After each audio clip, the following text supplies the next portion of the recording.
خدا کی رحمت کو جوش ہے. یہ تین چیزیں ہیں، مگر اللہ کی رحمت لگتا ہے کہ سمندر جوش میں ہے کہ اپنے بندوں کی گناہوں کی مغفرت کس طرح ہو. پہلی چیز بہت مختصر سی بات ہے. اللہ فرماتا ہے اے آدمی، میں اور آپ شہر کے رہنے والے، گاؤں کے رہنے والے، عربی ہوں عجمی ہوں، دنیا میں کہیں کے بسنے والے ہوں، اللہ فرماتا ہے اے آدمی، تو جب تک مجھ سے مانگتا رہے گا، ایک شرط ہے، مجھ سے مانگتا رہے گا، مجھ سے آس لگا کر. میں سن رہا ہوں، دیکھ رہا ہوں، میرے سوا تو یہ جان رہا ہے کہ میرے سوا کوئی دروازہ مغفرت کا تیرے لیے نہیں ہے. تو مانگ رہا ہے اس ایمان و یقین کے ساتھ کہ اللہ تیری بات کو سن رہا ہے.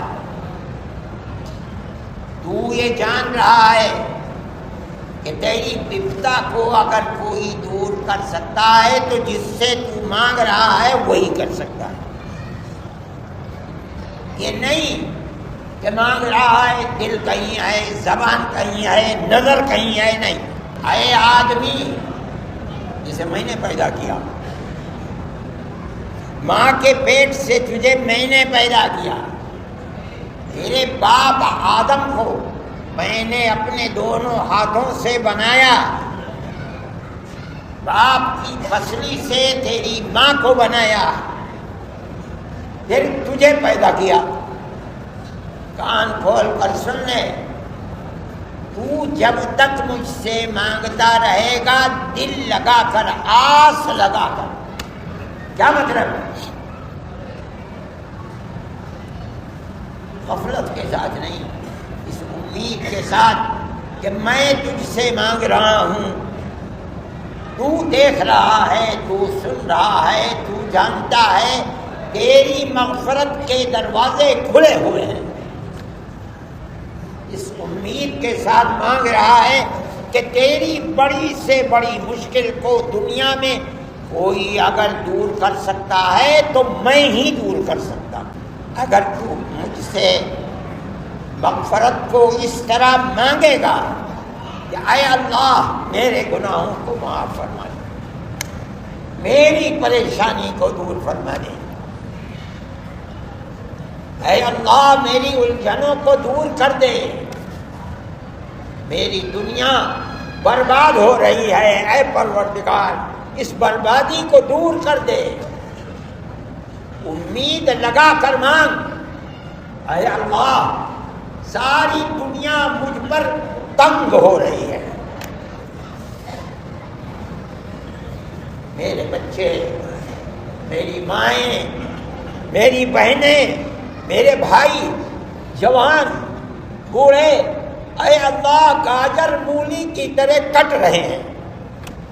میں ہاتھ اٹھا کر بھیک مانگ رہا ہوں اور اس امید کے ساتھ کہ میری بپتا کو تیرے سوا کوئی دور نہیں کر سکتا.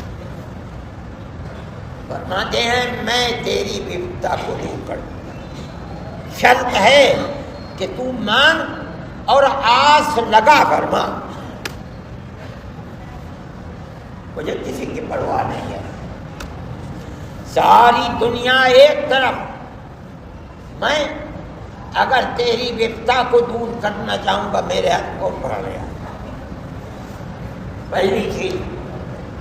دوسری چیز فرماتے ہیں اے آدمی، اے آدم کی اولاد، اگر تو نے اتنے گناہ کیے، اتنے گناہ کیے، اتنے گناہ کیے کہ تیرے گناہ آسمان کی چوٹی تک پہنچ گئے، تیرے گناہوں کا پہاڑ بن گیا،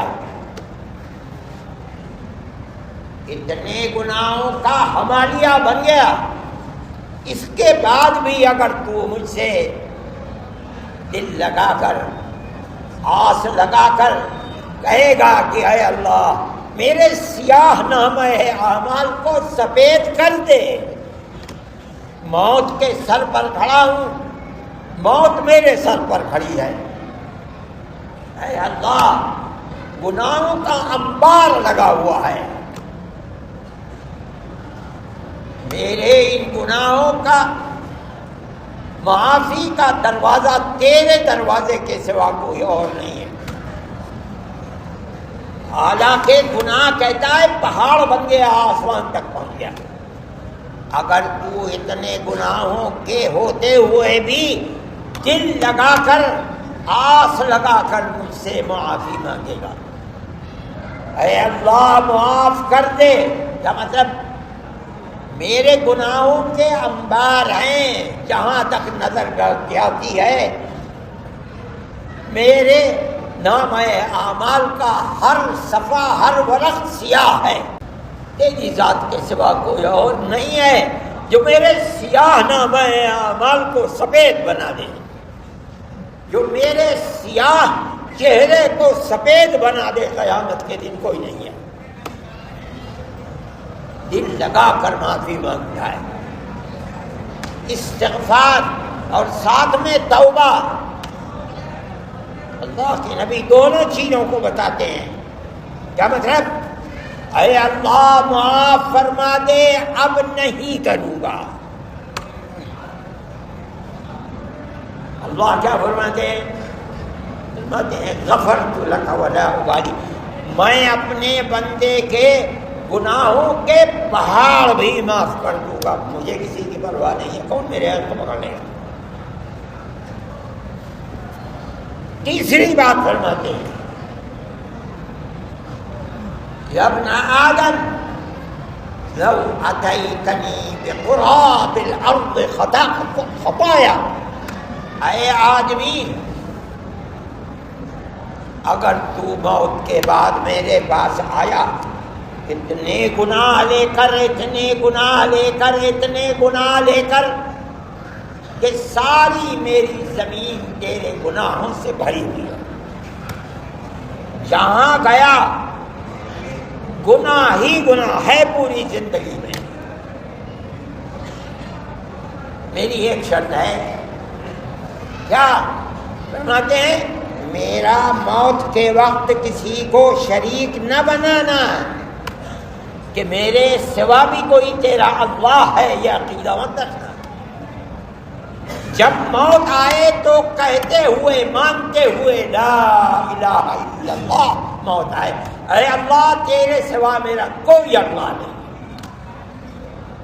میرے پاس اس ایمان کے ساتھ آنا، اگر میری یہ شرط تو نے پوری کر دی، موت کے وقت تیرے دل میں میرا کوئی شریک نہیں تھا، تو میرے پاس گناہ بھر کر زمین بھر کر گناہ لے کر آئے گا، لیکن میں تیری طرف زمین بھر کر اپنی رحمت لے کر کے آؤں، شرط ہے میری، میرا کسی کو شریک نہ بنے۔ یہ حدیث ہے نبی کریم علیہ الصلوۃ والسلام نے، حدیث قدسی ہے، اللہ کیا فرمائے گا، اللہ کے نبی نے اپنی زبان سے اس کو بیان فرمایا ہے۔ یہ ایک بات ہے، اللہ سے مانگو، گناہوں سے بچو، توبہ کرو، استغفار کرو۔ اللہ کے نبی ایک ایک مجلس میں 70 مرتبہ کبھی کبھی استغفار کیا کرتے تھے، اے اللہ گناہوں کو میرے معاف فرما۔ در حقیقت ہمیں اور آپ کو تعلیم تھی کہ استغفار کرو، مانگتے رہو اللہ سے، اے اللہ معاف فرما۔ یہ چیز اللہ کو بہت پسندیدہ ہے کہ انسان گناہ کرے اور ہو جائے گناہ تو اللہ سے بھیک مانگے، اے اللہ معاف فرما۔ اسی لیے یہ تعلیم ہو رہی ہے. گناہوں کی معافی دروازہ کھلا ہوا ہے، مگر میرے بھائی ایک چیز کو یاد رکھنا، ہر گناہ معاف نہیں ہوتا. مسلمان کی زندگی بڑی برباد ہے، تباہ ہے. اس نے اپنی دنیا کو اور ساتھ میں آخرت کو بھی تباہ کر رکھا.